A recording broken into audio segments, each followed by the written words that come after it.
Ah, vous êtes là?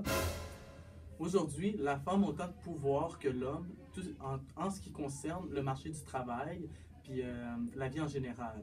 Elle a aussi les mêmes droits que l'homme. Puis malheureusement, dans l'ancien temps, c'était pas comme ça. Dans l'ancien temps, c'était l'homme avait tous les pouvoirs dans la maison. C'était l'homme, dans le fond, qui allait travailler puis qui ramassait l'argent. Puis la femme, elle restait à la maison pour élever les enfants ou plus s'occuper des tâches ménagères puis tout ce qui concerne la nourriture. Ah, vous êtes là?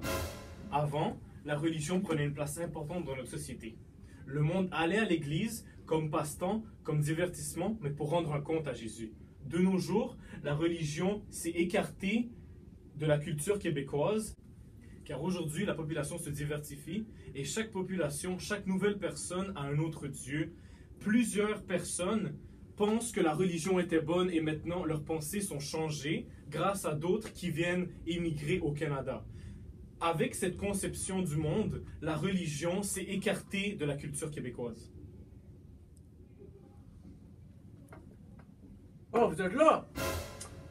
Aujourd'hui, toutes les filles connaissent la contraception, puisque c'est un choix de quand on est enceinte, garder notre enfant ou non. Mais dans l'ancien temps, c'était très mal vu. Quand tu tombais enceinte, il fallait vraiment que tu accouches ton enfant. Puis aussi, si tu avais juste un ou deux enfants, comme aujourd'hui, c'est très populaire dans les familles, c'est plus rare les familles nombreuses. Dans l'ancien temps, quand tu n'avais pas une famille assez nombreuse, c'était très mal vu. Puis le monde te jugeait puis te parlait dans ton dos. Oh, vous êtes là? Avant, la quête du bonheur était restreinte, car nous suivons les pas de nos parents qui nous apprenaient comment réussir et grandir et apprendre à vivre. Maintenant, grâce aux internets, aux réseaux sociaux et à toutes les possibilités que notre culture nous offre, nous avons le choix de devenir de docteur à éboueur. Nous avons le choix de devenir n'importe quoi, qu'est-ce que nous voulons, et nous sommes tous quasiment sur le même pied d'égalité. Ah, vous êtes là?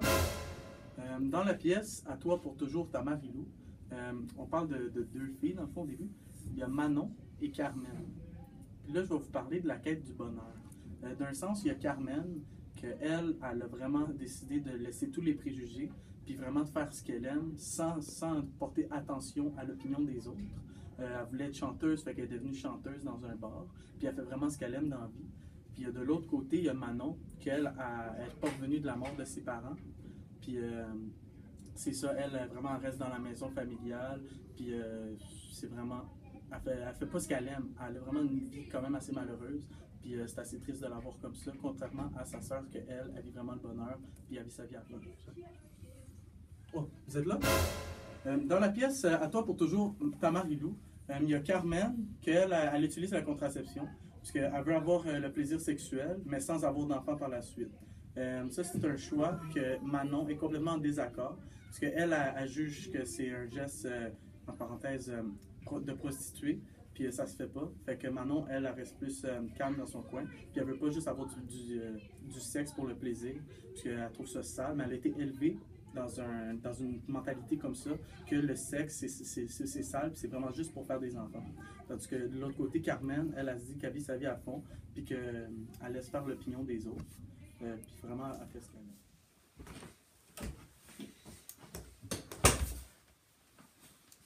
Oh, c'est là? Dans le livre À toi pour toujours, ta Marie-Lou, Carmen est contre la religion tandis que Manon est pour. Manon est pour la religion car c'est ses parents, c'est ses ancêtres, c'est toute la culture autour d'eux qui est pour la religion puis qui les encourage à croire en Jésus et en Dieu et à faire les petits gestes quotidiens qui les mènent à la religion. Tandis que Manon, Carmen, elle apporte un nouveau désir, une nouvelle mentalité, une nouvelle façon de s'exprimer qui ne contient pas la religion. Oh, vous êtes là? Pour conclure, chacun a ses raisons, chacun a ses limites et chacun a ses droits, tout dépendant de l'époque. Carmen est un peu en avance sur son temps car sa façon de penser est ouverte et libre au monde. Manon, elle, voit le monde de façon restreinte et elle a, comme qu'on peut le mentionner, un couloir que ses parents lui ont montré, que la religion lui a montré, que elle pense que c'est vrai. Mais plus tard, on va voir durant la pièce que, l'extrait qu'on va faire bientôt, que la pièce ne se résume pas a un couloir. Carmen voit vraiment le monde en grand. Elle voit plus loin que les autres personnes de cette époque. Donc, nous pensons que Carmen a raison et Manon, elle a tort. Par tous les points que nous avons mentionnés, la religion, la contraception et la découverte du bonheur, à notre point de vue, Carmen, elle a raison. Mais la question que je vous pose est, est-ce que dans notre futur à nous, c'est Carmen ou c'est Manon qui aura raison? Pensez-y, mes chers téléspectateurs, pensez-y.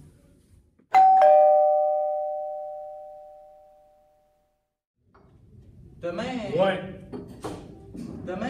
Ouais. Demain, il faudrait. Oui, je sais. Demain, il faudrait aller manger sur ma mère. Oui, je sais. Puis ça m'écoeure. Penses-tu que ça me tente d'y aller, moi? Si t'as pas le goût, toi non plus, on n'ira pas, sacrement. Veux-tu d'autres café, là ou pas? Veux-tu d'autres café, là ou pas? Veux-tu d'autres café, là ou pas? Non, mais fais-moi donc 2 autres toasts. Fais-moi donc 2 autres toasts. Tu devrais faire attention.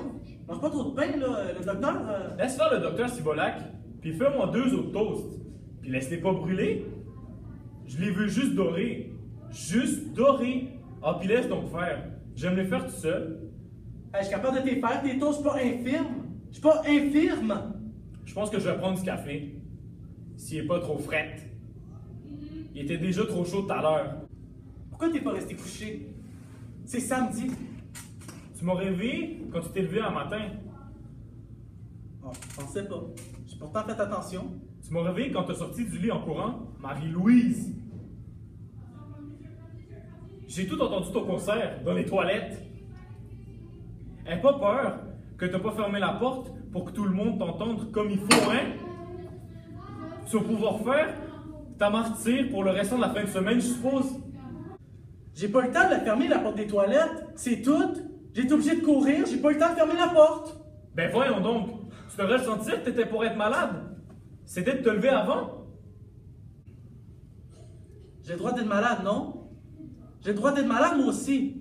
Quand même que je fasse un peu de bruit, t'as juste à te rendormir. C'est-tu dans le sac que je sois malade? J'ai pas dit que je m'en sacrais. Quand t'es malade, toi, t'es bien pire. Tu te lèves pas en tout, tu restes tout écartillé, tu cries comme un perdu. Hein?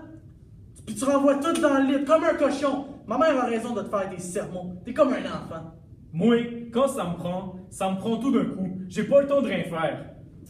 Maudit menteur. Maudit menteur. T'aimes ça te faire plaindre. Tu restes dans ton jus jusqu'à temps que je te nettoie. Je t'ai pas marié pour ramasser ton voyage de bière, Léopold. Tu m'as pas marié pour grand chose d'autre non plus? Ça veut dire quoi, ça? Ah, rien. Rien. Tu sais que j'aime ça quand tu commences des phrases et que t'es fini pas? Tout ce que j'avais à te dire était de ce que j'ai dit, Marie-Louise.